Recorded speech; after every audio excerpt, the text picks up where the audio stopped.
Electric Jam Podcast. Greetings and salutations, everyone. Welcome to the Electric Jam Podcast. I'm Christopher, and I'm here with Richard. If you don't know who we are, check out our website in the description of the podcast. Electric Jam has guitar reviews, gear testing, and tons of info on mixing, mastering, and recording. Richard, how are you? I'm doing good. I'm doing very well. I have a new government in the UK for the first time in 14 years, I think it is.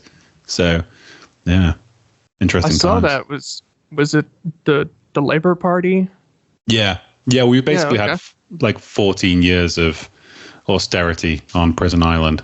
And, it's not been fun for a lot of people. So, and these guys have been hanging on by the skin of their teeth for like as long as I can remember, because there's been scandals and just ineffectual leadership and not really doing anything and broken promises, standard political stuff. But as an American, I have no idea what you are talking about.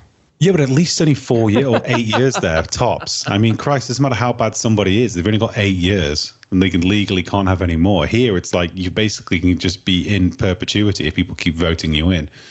And we have a stupid ballot system called first past the post, which means even if you can get more votes and still not win. It's such a backwards way of doing things. But anyway, the Conservative Party is now gone. And yeah, Labour is now in. So, which is, probably, at this stage, a change is as good as anything because those guys were, they were a right bunch of dogs.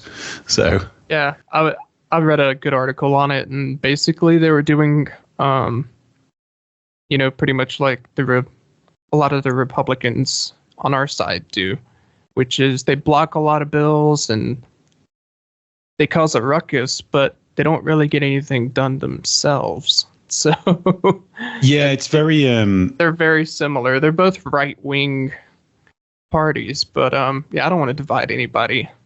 No. But I mean, if you're in the UK and you listen to this now, I think the vast majority of people will be like, yeah, good riddance, because they were. Yeah. They've been terrible. I mean, they came in on more or less a coalition. They kind of, had Brexit. Then we had COVID, and the COVID was a complete debacle in this country. There's been so many scandals with PPE stuff going on. With dodgy, landlords in pubs who are friends with, key members in the Tory party getting like 13 million quid PPE contracts and stuff. It's just, it's honestly, the level of trust in politicians has never been particularly high in this country, but it's, prior to this election, it's like an all-time low. It's just, it's almost might as well be like a feudalistic rule by some totalitarian monsters who just don't care about anything. Like just nihilist politics. So it's quite nice to see the back of them, to be honest. So it'd be interesting to see what Mr. Starmer and his crew come up with. So it can't get any worse. That's the thing. He's got the beautiful position of being the leader of the new government, where things couldn't possibly get any worse. So right, we're at the bottom. Yeah, it's a good place to start. Pretty low. Starting from rock bottom, where do we go from here? A hard place, and then you move on up. Yeah, pretty much. And, speaking of scandals and stuff, we have a really good one that pertains to our very first podcast. In fact, it was the thing that made us want to do the podcast because, and everybody knows it's Gibson if you keep up with our podcast, but there's been some developments on that, and it didn't come out until like 10:30 p.m. here last night. So I imagine when KDH uploaded his video, he's in Ireland. It must have been 2 or 3 o'clock in the morning for him, but he was one of the first people to get it out. So we'll talk about that. But first, we got to talk about Josh Homme being sent back to the United States. He has to have emergency surgery. The Queens have canceled all of their UK dates, it looks like. Didn't fancy his chances in the NHS. No. Well, to be fair, he could probably fly back. He could probably fly back, have his surgery, come back, do the tour before he gets seen anyway. So it's probably a smart move. But yeah, he had been feeling bad last week, and I know that it looks like Stafford they canceled. That's literally down the road from where I live. Yeah, I know. And like a stone's throw. I mean, everywhere's a stone's throw in the UK to you because it's so teeny. But Stafford is literally like my neck of the woods, hence my regional accent. It seems like they canceled that, but then they played a show afterwards, and he was fine, but struggling on stage to kind of keep up, and he was taking breaks in between songs. So I think it's for the best that he comes back home and, you know, gets the attention that he needs. There's a lot of rumors circulating, and I don't really want to perpetrate any rumors or anything. So I just hope he feels better. How old is he he's now? Our hero. Yeah, he is. He's one of mine anyway. How old is he? He's like my canary down the mine hole because, you know, he's one of those like hard living rock and rollers, like a rare breed. But he's like, I want him. Yeah, I want him to be the new Keith Richards. That's like my goal for Josh, is just be the new Keith Richards. Still be going in his 80s and kicking ass. Yeah, I think he's got to be in his 50s because. Well, yeah, he has to be because he was 18 in Caius, wasn't he? And that was 1994. So I think he's 5 or 6 years older than I am. So yeah, he's either 50 or approaching 50. But yeah, so Josh, hope you're doing good, dude. Yeah, it's a shame they canceled the gigs as well. Yeah, but I understand. I mean, it'd be great to see him. Emergency surgery. Yeah, I mean, I've been trying. It's been trying for the life of me to get into their new album, but I just can't get into it. And I don't know what it is about it. I just can't get into it. I'll listen to it like once a month. I'll just go, you know what? I'm going to put it on and just see if I can get into it again. And I just can't. I just can't get into it. There's no like the production's really weird on it. I find it's very. That was our initial problem with it. We first like it's very flat, but it's also very messy. It's kind of I've never really heard anything quite like it because there's no space, but it's quite hectic at the same time.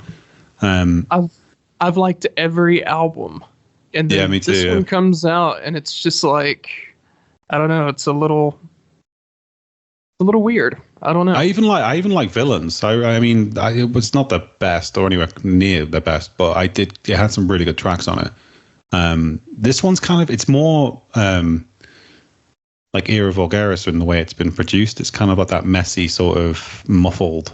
You know, the guitars are very sort of like not low down in the mix, but they're kind of hidden. Do you know what I mean? Like there's masks. There's a lot of not a great deal of clarity, and there's a lot of kind of other stuff going on in the mix that kind of makes it sound a bit messy. It's weird. I just can't. I've listened to it so many times now, and me too. There isn't really one. There's only one track that I actually quite like, which is Emotional Sickness, I think it's called, which is that Emotional Sickness. Like that. But that's literally it, I think. And I've tried. I've really tried. So yeah. But either way, I mean, I've seen them live tons of times, and they are absolutely incredible. I've seen them at festivals and clubs. I saw them on the Songs for the Deaf tour when that's like peak Queens of the Stone Age. I think it was in 2002 or 2003. And they played Songs for the Deaf in like this venue with about 300 people in it. And it was just, I've never seen anything like it. It was absolutely ridiculous. Yeah, I saw them with, I told you about it before, 9 Inch Nails and Death from Above. Boy, that was a show. Yeah, that's quite a lineup. That was nuts. But yeah, I hope Josh gets better. That sucks. But if he has to if you have to have emergency surgery, then yeah, you don't want to be doing it in the UK. Have emergency surgery. Yeah, the best do it in America. Yeah, got your insurance, you might as well use it. So, even more interesting than that, and something that we're always bagging on Gibson, and 90% of the time I see it's fair. Like I think they make it pretty easy. Fair. I mean, come on, they make it very, very easy. And the people that like Gibson make it even easier. You know, like but it's not really their guitars that I have a problem with. The main thing that I think I had a problem with was their business practice. And when they sued Dean over guitars that Dean had been making since 1977, right? And I was just watching a really cool Def Leppard video. And they were playing one of those Deans, and it was like the Explorer shape. And everybody had the V's and the Explorers from Dean. You know, I mean, of course, everybody knows the one that Dimebag Darrell played also. But they had been making the V's and Explorers since 1977, and then you suddenly decide to sue them in 2019. That's not how trademarks and patents work. I mean, if you have a trademark and a patent, then you need to defend it. You don't just suddenly start to defend it. So the good news surely is... there's a statute of limitation on something like that. If it's been 30 years, then it's, you know, surely they'd be, well, come on. Why weren't you bothered about this in the heyday when everyone was playing? Right. I mean, because in the 80s, everyone was playing the Flying V's. Unless they had some kind of agreement with them, some kind of... They did not. They did not have a kickback. Mm-mm. Nope. Weird. I don't know. Maybe they just got some like new lawyer on the books and he's trying to cut his teeth on something. Yeah, well, he made a big mistake because Dean appealed that resolve and they won. So nice. That kind of sets a new precedence for what you can do with guitars. Well, it's quite... I find it quite odd that you can... With the actual shape and stuff of the design of a guitar, you can have any kind of IP on it. Do you know what I mean? It'd be like if with an amp, if someone, the first company, you know, like say Marshall pioneered like the rectangular amp, the 4x12, and they're like, well, that's our design. No one can copy that. And then started suing everybody that was making 4x12 amps. It's an odd, because it's a shape. And obviously, you think of the Les Paul, you think of Gibson, you know, Strat, that kind of thing, Fender. But you know, there's only so many the most copied instrument. Well, yeah, exactly. You have the Super Strats, the PRS, you know, whatever. But there's only so many shapes a guitar can be, realistically, when you think about it. I mean, I know people make all kinds of weird shaped ones, but in terms of like actual ergonomics, like the SG, the Strat, the Tele, the Les Paul, the Explorer, Flying V, yeah, the Fly. I mean, I variations hate on those. I hate them, but it's even the Flying V is kind of a stupid design because I remember my friend had one years ago, and if you weren't holding it, the headstock would just fall down. It wouldn't sit. Oh yeah. It just huge neck dive. Yeah, massive neck dive. So yeah, it's quite bizarre that they've maybe that's what the courts are like. You know what? This is stupid. You're Gibson. This is the shape of a guitar. You can't patent a shape like that or a headstock or whatever. I mean, I think people like Fender, they do enforce their trademarks, but it's for the headstock. And Fender has a very iconic looking headstock. Well, that's fine though. That's fine. That makes sense because that's the one part where you can actually have some kind of individual control over it because it doesn't necessarily affect the way the guitar plays. Like, you know, say if you invent a new type of pickups and they have, you know, very unique technology in them that you developed, you spent millions of dollars making. That's fair enough. You can't just like copy that because that's IP, that's engineering, that's R&D, and it's technology. So yeah, I kind of like I respect the headstock thing, but I think it's one of those weird things, isn't it? I assume it's a bit of a grey area, which is why, well, as Gibson found out. It is. I mean, because if you get into the chips and stuff, and they're like literally copying it, that's bad. I think that's China, bad, though. They didn't give a toss about anything, do they? No, not at all. Well, there's a thing now. I don't know if you have this in the US, but called Temu.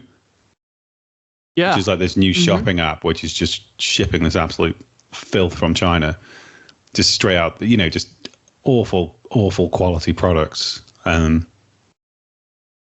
a lot of it's weird. A lot of it's stuff that's like, they gave me $100 gift certificate. And so I actually ordered some stuff, and it's bad. It's terrible. It's really bad. I got sent some stuff for my other job to sort of review, and it's just awful. either cloned stuff, so someone else's IP, like a technology accessory company has got a contract with a factory in China to make, like, I don't know, a Bluetooth speaker or something like that, and then they've just cloned it and just stuck a no brand, thing on it, which is, I hate that, because some companies obviously spend like a load of money developing something, doing the R&D, paying a designer, sending the schematics over to China to get it manufactured, and then the manufacturer's just gone, yeah, we can just copy this and sell it to Temu, and then they can sell it for next to nothing, because there's no cost, because all the cost is tied up in the design and the R&D and the engineering, and once you get rid of all that, it's just all gravy, the components are dirt cheap. Yeah, and it's been a while. It's been around here in the United States for a while. I had a friend of mine who was building a computer, and he was like, "Have you seen this site?" I'm like, "Yeah, dude, it's all crap. Don't order anything." I'm surprised it's not been blocked in the US, because the US is really like they've tried, but yeah, no. Everything Chinese, like even the phone brands, like you can only get like 4 phone brands in the US or something ridiculous. You can't get like Xiaomi phones or Realme or anything like that. Nope. Like with UK, there's tons. You can buy literally a smartphone all the way down to like $100, $100 Yeah, quid. my friend ordered a RTX like 1090 Ti graphic card for his computer, and he was like, it was only $250, and I was like, well, that the regular one is $600, right? You're gonna put that in your computer? And he's like, yeah. And of course he did. And the thing it worked for about 2 days. Then the fan went out, and then the virtual memory went out on it. It was just a complete mess. So that was $200 and something on top of the $600 he had to pay to just go to Best Buy and buy the real one.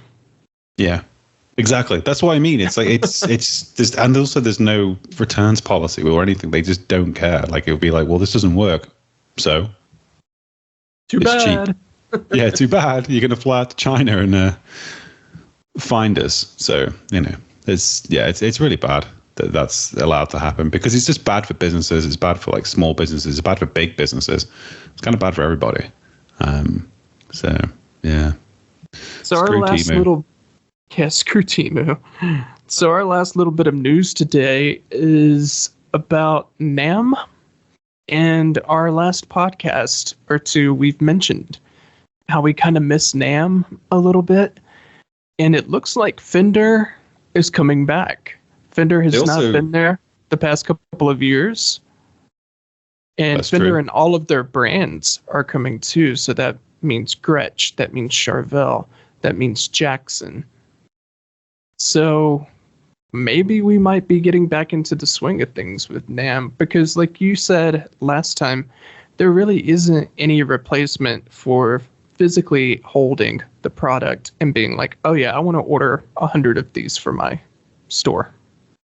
Yeah. I mean, I can look at pictures of it, but if I ran a music store, I'd be like, oh, I'm going to order one and see how it is. Mm-hmm. I'm not going to order mass quantities of something that I've never touched and I don't have any faith in.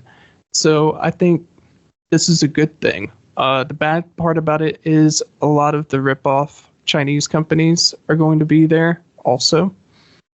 But yeah, Fender is definitely coming back, which means that's all of their brands. What's the date for NAMM this year? That will be next January. Oh, next year. It's a ways off, yeah, then. Yep. I was going to say, because Fender's just released the AM Player Series 2 guitars, haven't they? Player Series, yeah. Dude, that green Strat, Ooh, I don't know what it is. And it sucks because I know I would hate it, but I love the way it looks. So this is my problem, and I'll send you a picture afterwards because I just took it yesterday trying to explain it to a friend. My Schecter Nick Johnston is a Strat. Like, let's be real. Yeah, it is, yeah. It's basically a Strat with a really flat neck. I put it side by side with my girlfriend Fran, her Fender. She has a black Fender Strat. And I was like, what's the main difference between these two things? And my buddy, who's also a guitar player, was like, oh, the volume knob. That volume knob placement on a Stratocaster. Oh yeah, ruins it's right it. there, isn't it? It's right there, isn't it? On the whammy, when you whammy. I have giant monkey hands. So like, my pinky hits it every time I strum. I hate it. I've owned 2 or 3 of them, and I always turn them in for a Telecaster. Yeah, I mean, I think I would always. I mean, I've got the PRS, which is basically a super Strat, but yeah, I would always lean towards the Telecaster if I was going. Or even, I quite like Jazzmasters. I do love those new blue Telecasters from the Professional 2 lineup. Yeah, but they're really going all in on the new marketing strategy for. We have the news story on this on the site, so you can kind of read that for more detail. But basically, they're really going after like Gen Z with the marketing behind this, which is interesting because I kind of said in the article that they're going after sort of the new blood of like music creators, like modern creator series. Yeah. Exactly, it's the exact opposite of what Gibson's doing, where they're sort of just settling into being this like legacy brand that's used by like rockers in their 80s and dentists and lawyers bragging on Reddit about owning 5 Les Pauls. Whereas these guys are going, Fender's going after like new blood. They want new blood and they want new players, and they're Fender, of adapting the guitars to do that, which is really cool. To be honest, when we started this site, I wasn't a massive Fender like fan. I know they're a huge brand and esteemed history, but I never liked Strats. But as we've kind of been doing the site and doing the podcast, I've just completely done a complete 180. I'm like all about Fenders now. I love them. I think they're great. Like particularly, I love the Jazzmaster and the Telecaster, and I love the fact that they do.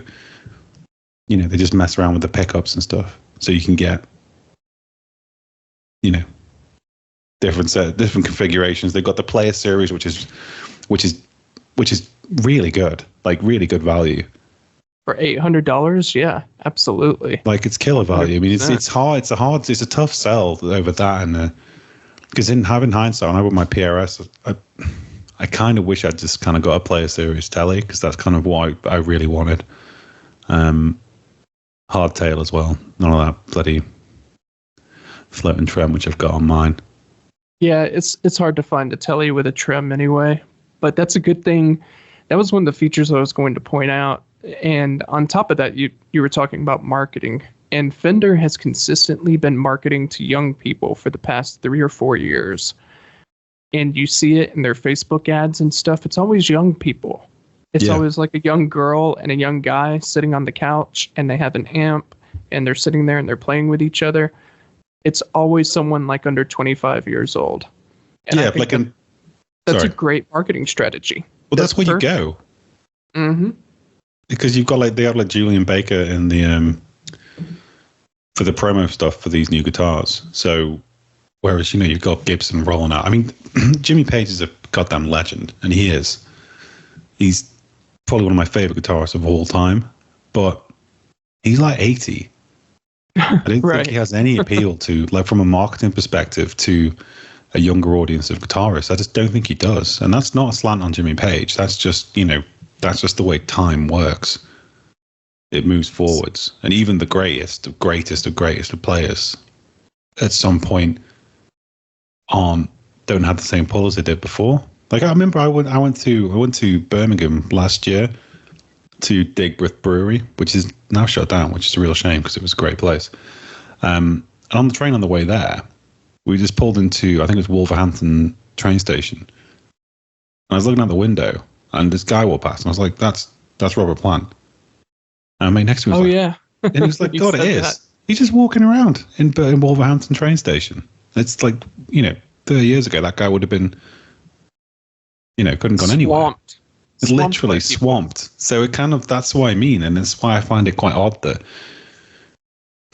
Gibson just doesn't seem to have any desire to sort of take its brand forward appeal with to that generation. Blood. Yeah, just new blood. It doesn't have to be like It doesn't have to be this horrible kind of like woke marketing that everyone's doing now. It could just be just a little bit more a kind of nod to the future, or with, you know, players who kind of represent the new direction of music, like rock music.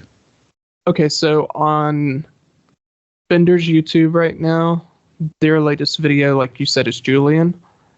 And they have a girl who is a bass player. I'm not sure how to pronounce her name, but she's on there.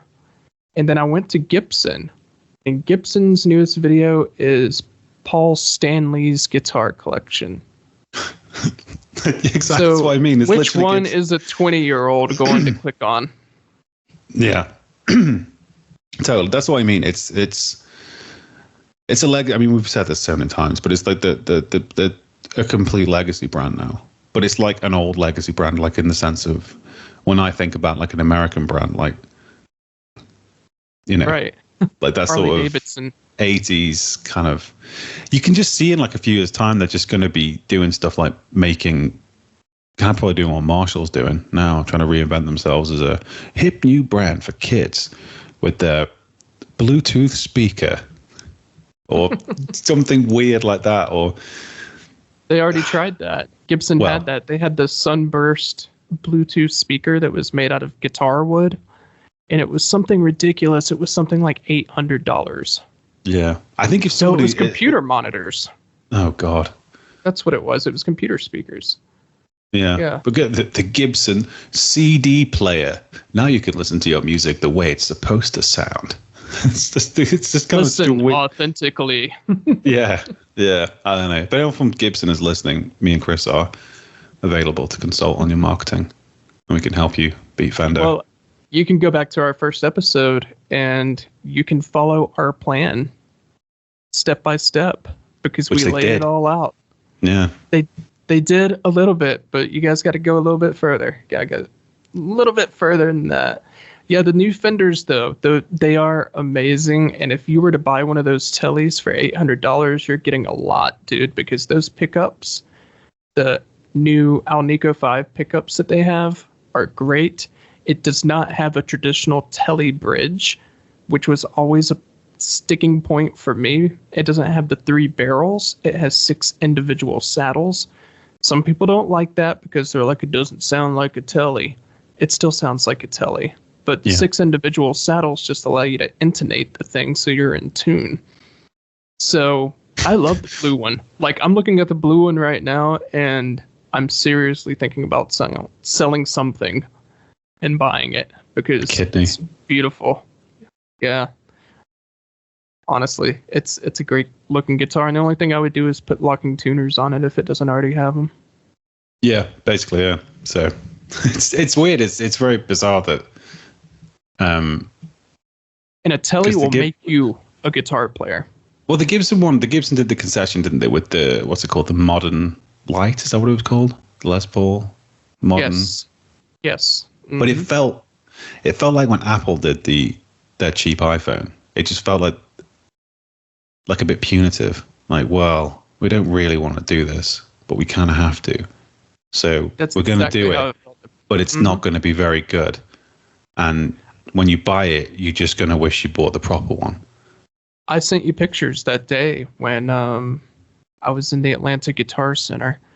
Yeah. And they had all of those models, and I played one, and I was like, this is just, it feels like a really good Epiphone, which I guess is what it is, you know. But you can get a really good Epiphone for the same price that would be better. It looks so much cooler. It looks so much better pickups. It's such a weird company.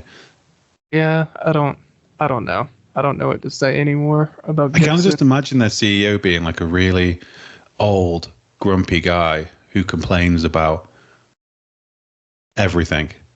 And he's then not. People, I know he's not, but in my head he is. He's like some kind of crazy old boomer that's just like, no, they don't get it. They'll either change or somebody else will take that spot. And if anyone else is going to take that spot, it's going to be Ibanez, because they offer something literally for everyone. I would say Schecter, and Ibanez right now are kind of neck and neck when it comes to, if I want a 8-string guitar with active pickups and a 27-inch neck, I can get that from Schecter, and I can get that from Ibanez. Yeah. If I want a traditional Stratocaster that stays in tune and sounds great with the knobs out of the way, I can get that from Ibanez, and I can get that from Schecter. Same thing with a Telecaster. So, well, they do both. All those brands have one thing in common, is that they're actively pursuing branding opportunities with new, upcoming, significant, popular artists and legacy artists, of course. Like with Schecter, they have Papa Roach, and they have all the new metal guys. I can't believe you called Papa Roach legacy. They're 27 years old now. I know, but they're not very good, are they? That's not a selling point for me. If someone's like, the guy at Papa Roach used this guitar, I'll be like, I don't care. Well, I don't want it now. The guy from why can't I think of their name? Avenged Sevenfold. He Definitely was one of their first artists. Okay, yeah, he's very good on the guitar. I mean, as much as I don't mind that band, I just don't like the singer's voice. So musically, I can kind of get into it. Like if someone had like the instrumental versions of all their tracks, I'd probably quite enjoy it. Yeah, because they have some really killer riffs. But yeah, they do. It's very the technical, very fast. A lot of really good musicianship. I mean, they're incredible players. I just can't stand that guy's voice, and that's just purely subjective opinion. It's just for me. I also don't like Bananas very much either. So take it as it comes. It's not saying he isn't good, because he obviously is. It's just it's not my personal cup of tea. But Papa Roach you're suck. right. I'm happy to say that they just suck. Both of the companies do have, like Ibanez, they have the guys from Polyphia, but they also have Steve Vai, and they have like jazz musicians now at this point. Yeah, they're doing it really well. We did like an article ages ago about all the signature, because it took bloody ages to write and research, and they just literally gets zero traffic, and it's really annoying. Even less now. Which is sad. Google's completely decimated everybody. But yeah, I was really surprised by the breadth of players that they had from different styles. But yeah, I like Ibanez.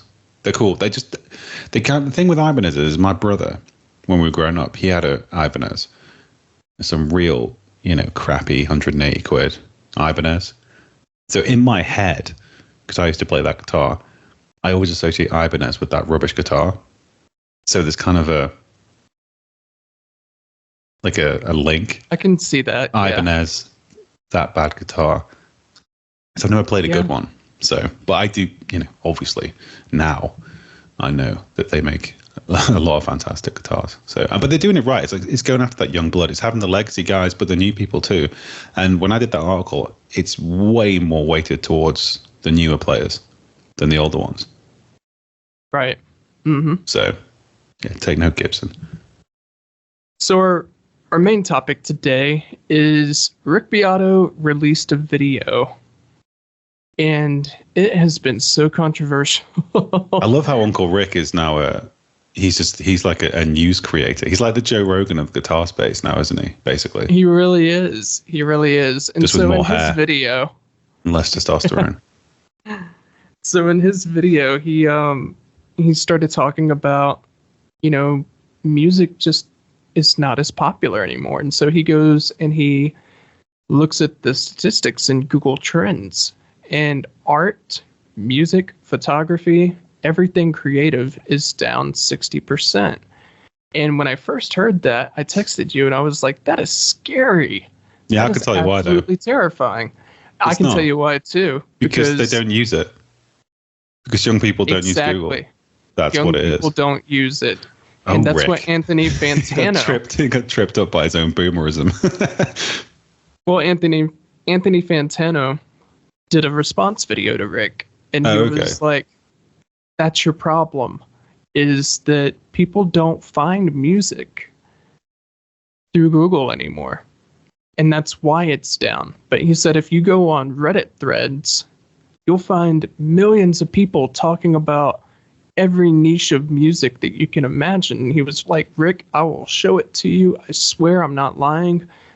Things that are as niche as like shoegaze, hyperpop, mumble rap. It's all on social media. That's what it's Instagram, TikTok, and Reddit. That's where people find new music now. And I'd say a much higher percentage of people are now finding music on YouTube and TikTok, because that's where young people are.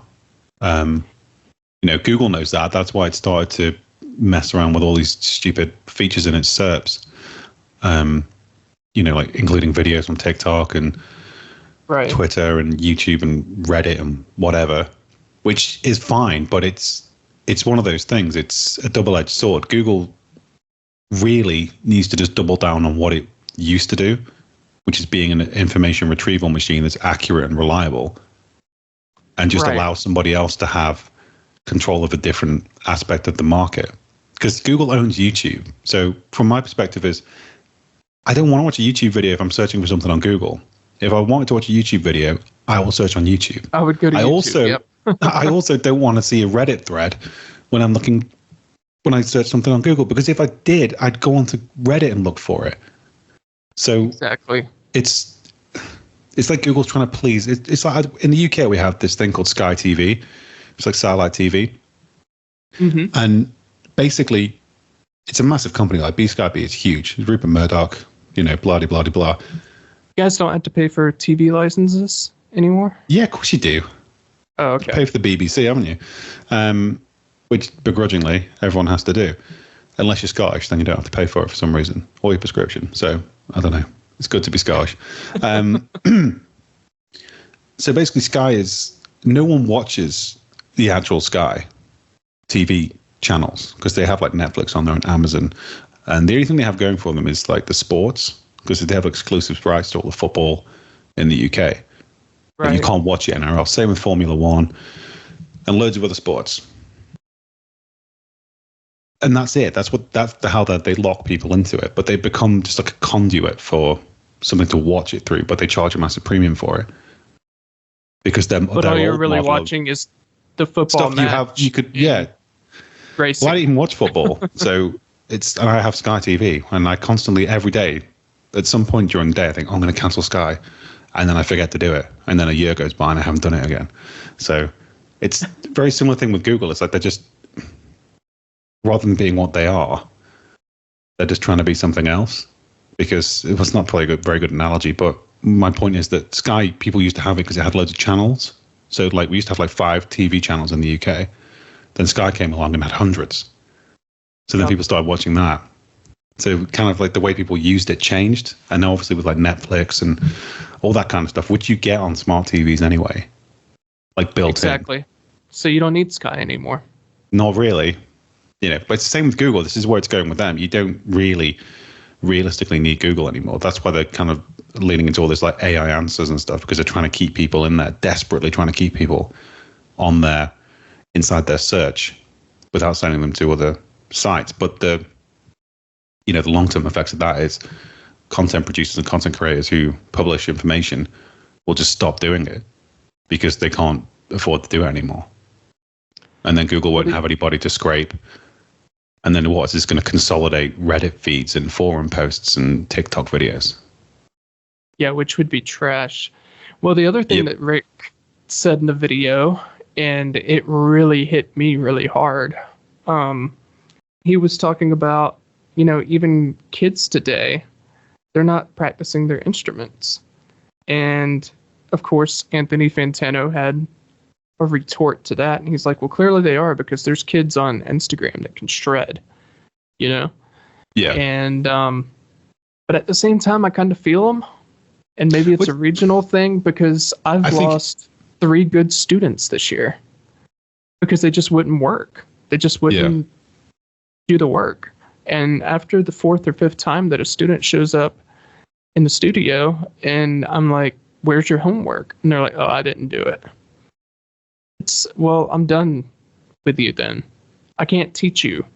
Yeah, there's no point. And the parents, parents get mad at me, and I'm like, it's not me. You can see all their homework, Or lack they just of won't do it. Yeah, they just won't do it. I mean, I get his point. I get both of their points, and I get both of their perspectives. But it's the idea that, because it's a bit of a trope, isn't it? Like old guys hating on, youngsters. It's kind of been done since time immemorial. But they both have a point. But I think the Fantano's point is quite apt, because there is, I'd say, whether it's just you see more of it because we're more plugged in to the internet, and you're exposed to just more of reality, which is, I have a theory about this, which is why I think the world's getting weirder. Okay. Is because if you think about like 20, 30 years ago, your perception of reality was quite limited compared to what it is now in terms of your exposure to different things. So people, opinions, crap you see on TikTok, that kind of thing. So it allowed you to be a bit more focused in your own head, probably. And also on the world you live in, it was much more defined. But if you spend all your day looking at social media, things going on in the world, people getting blown up, whatever, planes falling out of the sky, all this crazy stuff that you can just literally get on tap on social media. It makes reality weirder. It makes it seem weirder. And then eventually it becomes weirder because it makes people weird. And that's kind of like how I think it works. That's my theory. It doesn't really have there's no scientific backing to it, but it's almost like, say, the more you read, the wider read you are, the more the more intelligent you become. So the more exposure you have to different aspects of reality, the good, the bad, and the weird, stands to reason to do that to people on a mass scale, billions of people. It's going to kind of just make the world stranger. Well, I think in Rick's opinion, and he even made a point, he was like, I don't even know where my phone is right now. And he was like, oh, there it is. It's somewhere over there. And yeah, that's a generational thing.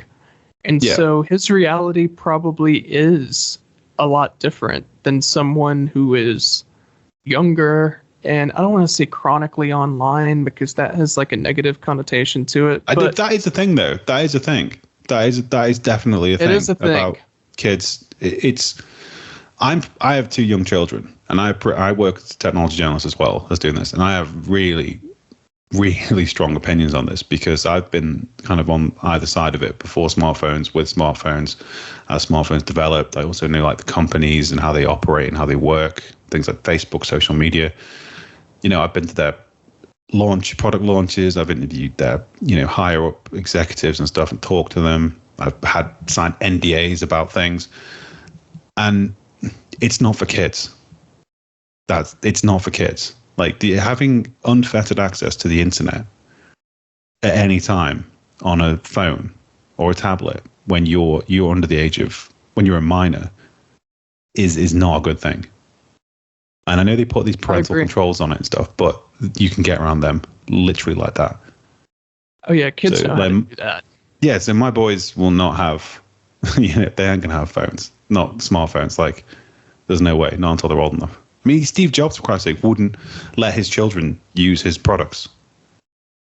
He said, no, they're not good for kids. No, Steve Jobs, he just wouldn't let them have them. So, well, I mean, I was trying to put myself in the shoes of what Rick was talking about. Like, if I were a kid these days, and I thought about it, and it's like, when I was a kid, we didn't have those distractions. And when Rick was a kid, he didn't have those distractions either. So when you sat down to play guitar... Well, sorry. I mean, but when... Yeah. He's not that old. No, he's not as old as Joe Biden. No, not by a long shot. Not by 20 years.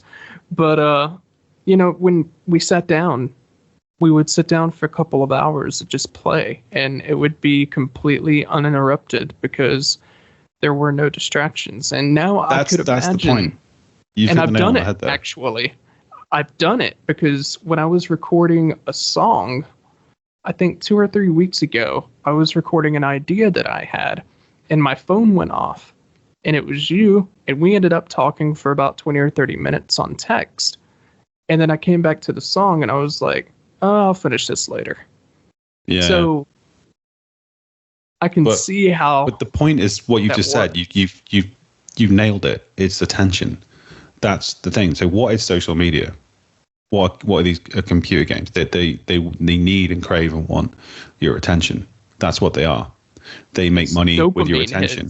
Yeah, they make money with your attention, and the more attention they get, the more money they make, and that's why they make them addictive. That's why they make them operate on your nervous system in a way that produces dopamine and reactions and chaos and fixes elections and gets people like Trump in power and Brexit done and all this crazy stuff. So yeah, that's fine, but children shouldn't be exposed to that. I mean, social media particularly is a really nefarious thing for young people because it's not a nice place anyway.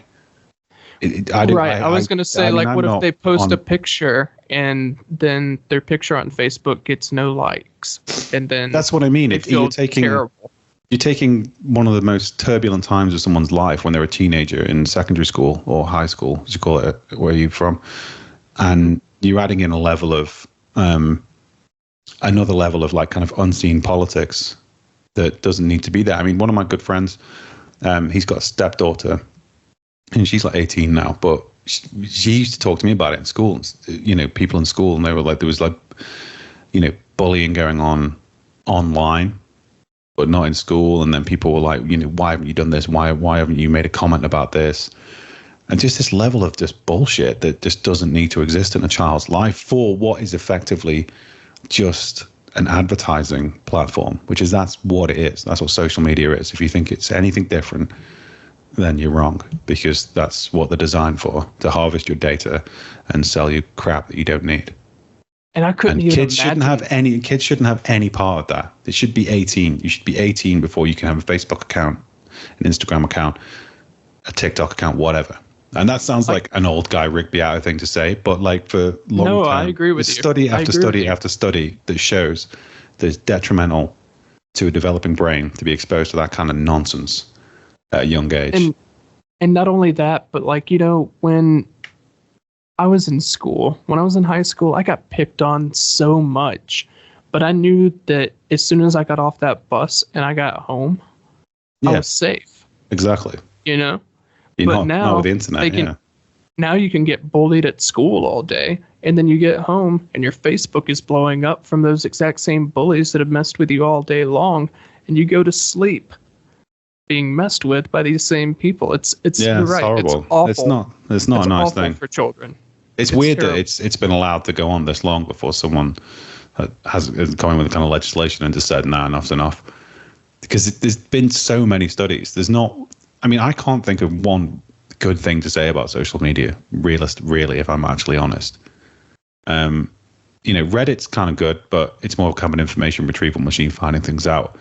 I hate Instagram. I absolutely despise it. I very rarely go on it. I have a Facebook account that I haven't logged into for probably about 5 years.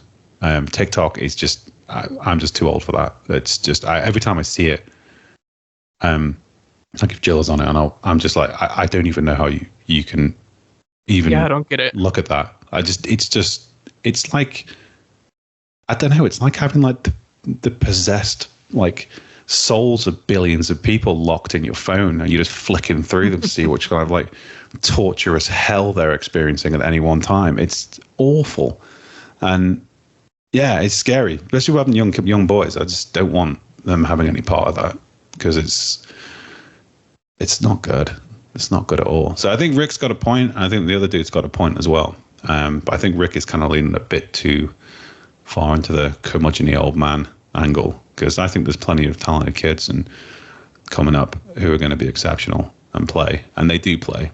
But there's also a little lazy ones that get sucked in by this machine. And I would say it's not their fault, because these things, these mechanisms, these games, social media, whatever, is designed to suck your attention in to it. And if you've got parents that kind of just want an easy life and don't particularly want to engage with you or do things with you, it's very easy to just fall into just staring at a screen. Yep. Because it's hard. I agree. Kids are hard. Like, it's hard work having kids. If you work all day and you come home and you're tired, but they're your kids. So you make the effort. You have to, because they're only young for once, for a little bit, and then they're going to be older. And it's a tricky situation, but I just think Yeah, it's not that. I just think it's not their fault. But these things are just designed to just completely suck your attention. They're parasitic by design, and that's my main reason why I don't think that children should be exposed to it, because it's not good. No, I 100% agree. So, wrapping up today, what do you guys think? And you can put it as a message to us. That's a new feature on our podcast player. You can send us direct messages, or if you're listening on YouTube, you can leave a comment. Like, what do you think? Which side of the argument do you feel like you're on when it comes to Rick Beato and Anthony Fantano? And I'm going to link both of them in the description of this. So if you haven't seen them yet, they're short videos. They're like 15, 20 minutes long. You can watch both of them and kind of form your own opinion, because I'm somewhere in the middle, but I'm usually somewhere in the middle. So yeah, let us know. Which side do you think you fall on? And when it comes to kids and the internet, do you think it's as detrimental as we're saying it is? Or do you think there's some kind of middle ground on that? But yeah, leave a comment and let us know. Otherwise, we will see you next week. And we hope everyone has a great middle of the summer.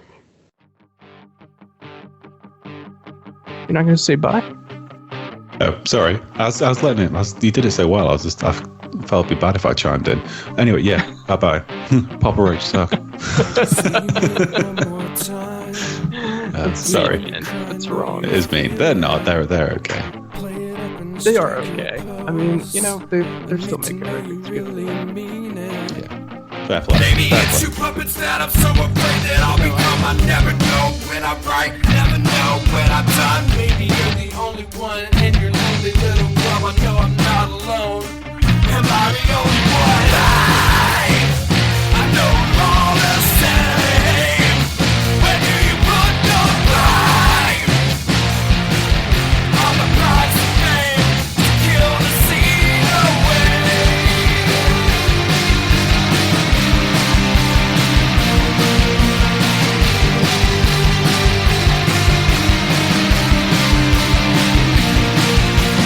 Waiting for you to cross that line.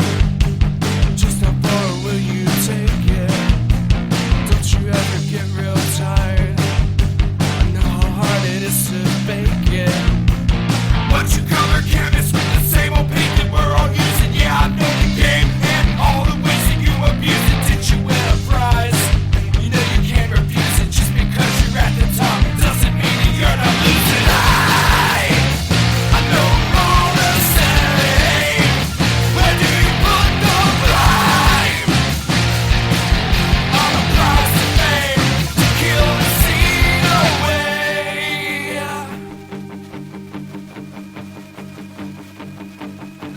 See